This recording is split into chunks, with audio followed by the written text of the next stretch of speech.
আসসালামু আলাইকুম। আহ, আমাদের এখানে দেখতে পাচ্ছেন আসলে একটা ছাগল, এগুলোর সাথে আপনারা অনেকে আসলে পরিচিত।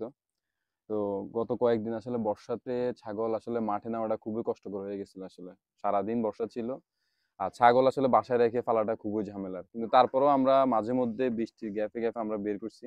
আর এতে ছাগল একটা বড় সমস্যা আপনারা খেয়াল করবেন, সেটা হচ্ছে ছাগল কখনো কাদা পানিতে নামতে চায় না, বিশেষ করে এই জাতের ছাগলগুলো। ঠিক আছে, এই বিটল ক্রস যেগুলো, এগুলো নামতে চায় না। আমাদের দেশি ছাগলগুলো অনায়াসে নেমে যায়, ব্ল্যাক বেঙ্গল জাতীয় যে ছাগলগুলো, এগুলো নামতে চায় না, কিন্তু বাধ্য হয়ে নামছে। আর নামার কারণে কয়েকদিন পানিতে থাকার কারণে তার পায়ে একটু ক্ষত হয়েছে। এটা অনেকে অনেকবার বুঝতে পারেন, কিন্তু আসলে এটা না, এটা পানিতে থাকার কারণে তার পায়ে কিছু ক্ষত হয়েছে। এই দেখেন, আমরা এটা বেঁধে রাখছি ওষুধ দিয়ে। তো এই ক্ষত হওয়ার পরে এটা হয়েছে কি, এটার মধ্যে মাছি বসছে, আমরা খেয়াল করছি দুই একদিন মাছি বসার কারণে এটা একটু পোকা পড়ছে আসলে। তো আমরা সেই ক্ষেত্রে চিন্তা করছি যে শুধু পোকাটা দূর করার জন্য আমরা এটা পাটা পরিষ্কার করে কাপড় গোড়া দিয়ে দিছি। এবং প্রথমে নানা গুলা ফালাই নেই, আসলে একদম কাপড় গোড়া দিয়ে বেঁধে দিছি।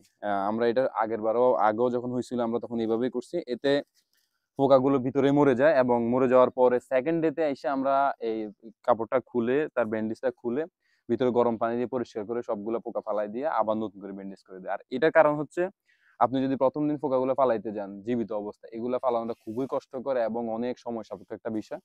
তো আমরা এর মধ্যে পোকাগুলো রেখে উপর দিয়ে কাপড় দিয়ে বেঁধে দিয়েছি, এখন এগুলো ভিতরে মরে গেছে যাবে সবগুলা। এতে এখন আজকে ধুয়ে দিলে দেখবেন যে এগুলো সব একেবারে নিট এন্ড ক্লিন হয়ে যাবে ইনশাল্লাহ। আজকের পরে এটা আশা করি 2 দিন 3 দিনের মধ্যেই, এই সর্বোচ্চ 1 সপ্তাহের মধ্যে ক্ষত থেকে শুরু করে সকল সমস্যাটা চলে যাবে। তো আপনারা দেখেন আমরা ইয়ে করতেছি এটা। এগুলা কাপড়, এগুলোর মধ্যে দেখেন, এগুলোর মধ্যে দুই একটা পোকা দেখা আপনারা দেখতে পাচ্ছেন জানি না, ছিল।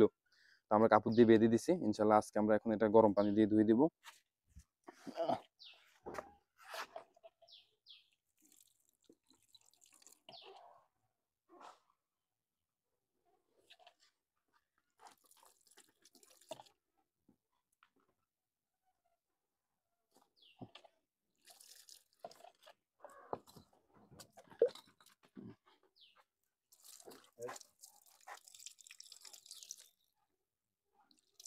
এই দেখুন ক্ষতটা দেখছেন, এই যে ভিতরে এই ক্ষতটা, এই ক্ষতর মধ্যে আসলে খোলা থাকলে এটা মাছির ডিম পাড়ে। আর মাছির ডিম থেকে আসলে ইয়ে হয়। অনেকেই হয়তো এটাকে এফএমডির মতো করে চিন্তা করতে পারেন, কিন্তু আসলে এটা এরকম এফএমডির মতো কিছুই না। এটা আসলে পানিতে থাকতে থাকতে এটা একটু ক্ষত হয়ে গেছে। এই ক্ষতর কারণে এই অবস্থা হয়েছে। এখন 20 টাকা দিয়ে নিয়ে আসছিলাম, 20 টাকা আসলে এটা চিকিৎসা খরচ। তবে এক্ষেত্রে একটাই ইয়ে হচ্ছে, সেটা হচ্ছে একটু কষ্ট করা লাগে। হ্যাঁ, কারণ সহসায় কিন্তু আপনি এটা চাইলে লাগাতে পারবেন না। এই ক্ষেত্রে চিকিৎসা ব্যয় আসলে খুবই কম, কিন্তু সেটা একটু হ্যাসেলের বিষয়। এগুলো চিকিৎসার কোনো ব্যয় নাই, আপনি চাইলে একেবারে স্বল্প খরচে এই কাজগুলো সেরে ফেলতে পারবেন।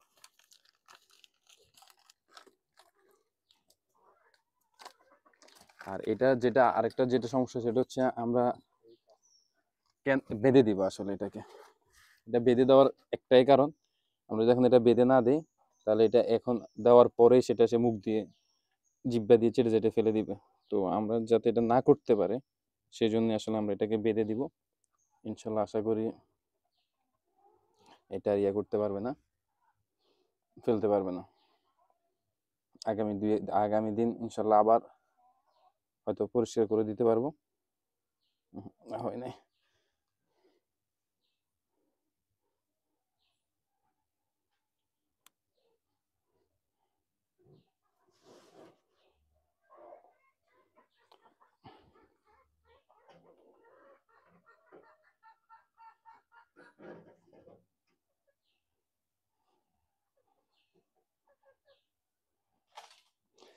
আমরা এটা আগামী দিন আবার খুলে দিব, খুলে আবার একবার গরম পানি দিয়ে পরিষ্কার করে দিব। আর এই সমস্যাটা আমরা আসলে এইবারে প্রথম না, আমাদের এই ছাগলটা আমাদের কাছে আছে লাস্ট 3 বছর 4 বছর থেকে।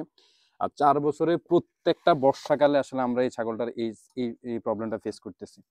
তো যার কারণে আমরা আসলে এটা বুঝি যে আসলে এটা কি ধরনের সমস্যা।